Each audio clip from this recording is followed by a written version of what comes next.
Okay friends, இன்றைக்கி நம்ம புது வீடியோவில் சந்திக்கிறோம். இன்றைக்கி நம்ம என்ன பார்க்க போகிறோன்னா, த லைன்ஸ் அண்ட் ஆங்கிள்ஸில் 3 பேசிக் இம்பார்ட்டண்ட் லைன்ஸ். ஸோ அதை தான் நம்ம பார்க்க போகிறோம். இம்பார்ட்டண்ட் லைன்ஸ் வந்து alternate angle, cointerior angles and corresponding angles. இந்த 3 ஆங்கிள்ஸ் தான் ரொம்ப மெயினானது. அது ஃபஸ்ட்டு எப்படின்னு காமிக்கலாம், அதுக்கப்புறம் எக்ஸசைஸ் அதெல்லாம் பண்ணலாம். ஸோ வந்து ஃபஸ்ட்டு ஆல்டர்னேட் ஆங்கிள்ஸ்னால் ஃபஸ்ட்டு இதை சொல்லிடுறேன். ஃபஸ்ட்டு இதெல்லாம் பேரல் லைன், ஓகேங்களா? இதெல்லாம் பேரல் லைன். இது வந்து 2 லைனாக, 1 லைன் அண்ட் 2 லைன். இதுக்கு பேர் வந்து இந்த நடுவில் ஒரு லைன் கட் ஆகுது பார்த்தீங்களா, அது பேர் வந்து டிரான்ஸ்வர்சல் லைன்னு சொல்லுவாங்க.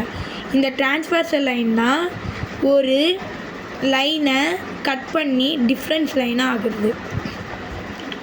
அந்த டிஃப்ரெண்ட் லைனை தான் இது. ஸோ இப்போ வந்து ஆல்டர்னேட் ஆங்கிள்ஸ்னால் இங்கே பாருங்கள், இது வந்து டாப்பில் லெஃப்டில் இருக்குது, அதாவது மேலே லெஃப்ட் ஹேண்ட் சைடில் இருக்குது, ஓகேங்களா? இசட். ஆல்டர்னேட் ஆங்கிள்ஸ்னால்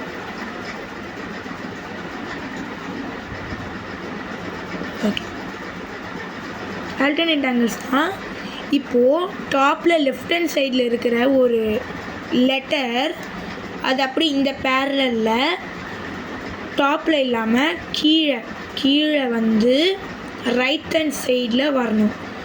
அதோட பேர் தான் Z4. பாருங்க வா. அதே மாதிரி இப்போது டாப்பில் ரைட் ஹேண்ட் சைடில் என்ன இருக்கோ, டாப்பில் ரைட்டில் என்ன இருக்குது, எக்ஸ். ஸோ வந்து எக்ஸை இங்கே போட்டுட்டு அது கீழே இந்த லைனில் வந்து கீழே லெஃப்ட் ஹேண்ட் சைடு வந்து லெஃப்ட்டுனா கீழே லெஃப்ட், இதுதான்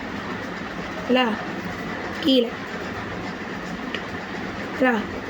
அதே மாதிரி இங்கே பாருங்கள், அதே மாதிரி ஆல்டர்னேட்டோட ஆங்கிள் சொல்லுது. இப்போது ஒய்யோட பேர் வந்து யாருன்னா இங்கே பாருங்கள், ஒய் வந்து இந்த லைனில், இங்கே பாருங்கள், இந்த லைனில் கீழே ரைட் ஹேண்ட் சைடு இருக்குது. அதுவே டாப்பில் லெஃப்ட் ஹேண்ட் சைடு 2 இருக்குது. ஸோ வந்து ஒய்யோட பேர் வந்து 2, சரிங்களா? அதே மாதிரி பாருங்கள், இது வேறு எக்ஸாம்பிள்ஸ். ஸோ இங்கே பாருங்கள், இப்போது கோஇன்டீரியர் ஆங்கிள்னால் இங்கே பாருங்கள், இந்த மொத்தமாக இது இருக்குது பார்த்தீங்களா, இந்த லைன்ஸ், இதை வந்து நம்ம சைட்ஸ் பார்க்கணும். இங்கே பாருங்கள், இந்த சைட் இங்கே பாருங்கள், கோ பார்த்தாலே இந்த சி ஞாபகம் வரணும். ஏன்னா இங்கே பாருங்கள், சரிங்களா, சியாக இருக்கா, இந்த சைடும் சி. கோஇன்டீரியர் ஆங்கிள்ஸ்னால் சி, இங்கே பாருங்கள், சி ஷேப்பில் வருது. அந்த சி ஷேப்புக்குள்ளே என்ன வருதோ அது பேர் கோஇன்டீரியர் ஆங்கிள்ஸ் சொல்லுவாங்க. ஸோ அந்த கோஇன்டீரியர் ஆங்கிள்ஸில் அந்த சிக்குள்ளே என்னென்ன இருக்கோ, சிக்கு கீழே சி பேராக இந்த லைன்ஸ்குள்ளே பாருங்க, இந்த பாக்ஸ்குள்ளே சியும் 3யும் பேராக இருக்குது. ஸோ இந்த கோஇன்டீரியர் ஆங்கிள்ஸில் சாரி சி and 3 ஆர் பேர்.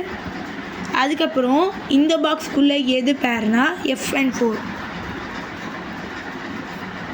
சரி, ஓகேவா?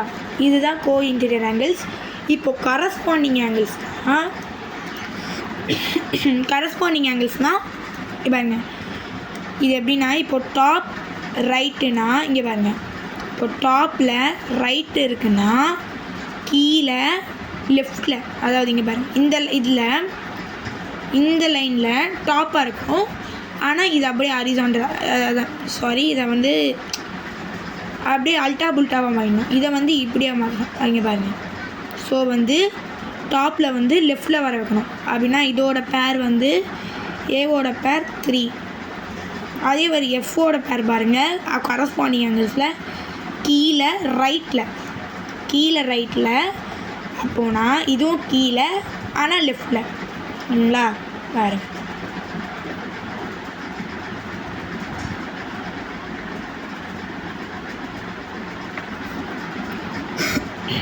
இது பாருங்கள், இதுதான் கடைசி எக்ஸாம்பிள்.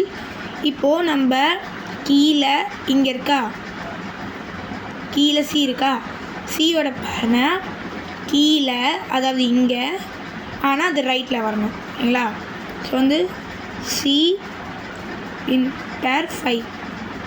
அதே மாதிரி இங்கே பாருங்கள், ஆல்டர்னேட் ஆங்கிள்ஸ்னால் இதோ இந்த மாதிரி தான் இங்கே பாருங்கள். இதோட ஃபார்முலாவும் எழுதிடுறேன், ரொம்ப ஈஸி தான்.